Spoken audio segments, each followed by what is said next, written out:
முருகன் கையில் வேல் இருக்கு தெரியுமா? அது முன்வினையை அகற்றிவிடும் புரியுமா? முருகன் கையில் வேல் இருக்கு தெரியுமா? அது முன்வினையை அகற்றிவிடும் புரியுமா? வேலை வணங்கி வந்தால் கிடைக்கும் பலன் கொஞ்சமா?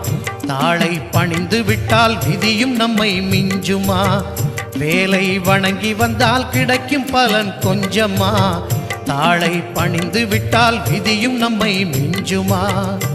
அந்த முருகன் கையில் வேல் இருக்கு தெரியுமா?